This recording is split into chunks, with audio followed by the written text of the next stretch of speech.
Minister back from his $80,000 vacation, which he got for free. He said, like most Canadians, friends welcomed him for that vacation. He took two, not one, but two private jets paid for by the taxpayer, burning 100 tons of greenhouse gases into the atmosphere. He wants to tax the heat and the food of Canadians. Did he pay the full carbon tax on each of the 100 tons of emissions that he put into the atmosphere as part of his $80,000 vacation? That's a great question. The Right Honourable Prime Minister. Speaker, the Conservative leader has simply no plan to address climate change in this country, no plan to increase the resilience of our communities in the fight against climate change. Warming climate causes droughts. Droughts damage crops. Damaged crops increase the cost of groceries. And yet, the Conservative Party cannot even agree on whether or not climate change is real. Mr. Speaker, we will achieve our emissions reductions, all the while sending Canadians checks to help with the costs of rising prices. They're a real solution. The Honourable Leader of the Opposition. Well, he says that greenhouse gas emissions are driving up grocery prices. He put 100 tons of those emissions in the atmosphere for his personal vacation. This is high tax, high flying, high carbon hypocrisy.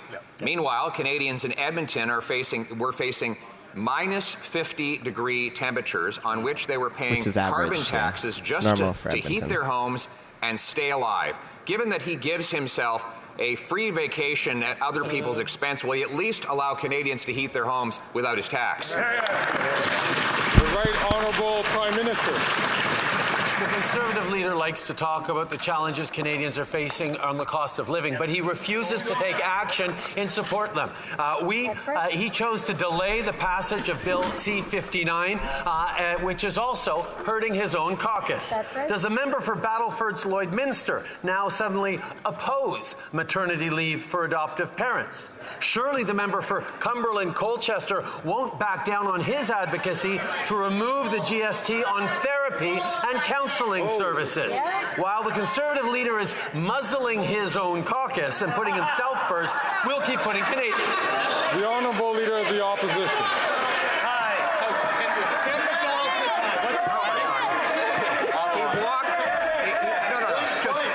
This one is just too easy. He walked into it. He had to muzzle a member from Newfoundland who called for an end to his leadership, joining another senator who did the same, because they understand that their constituents are literally starving and unable to heat their homes because the Prime Minister is quadrupling the carbon tax, doubling housing costs, and giving the worst inflation in 40 years. Why won't he listen to, instead of intimidating, his member for Newfoundland and put his leadership up to a review for... The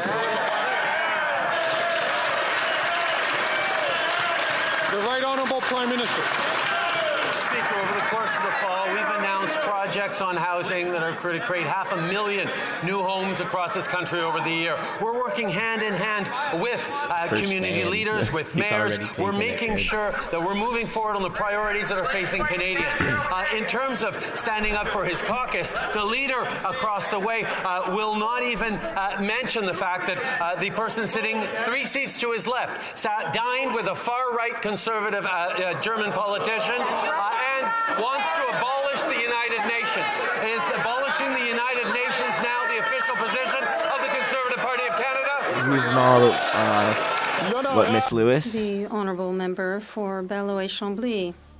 Yeah.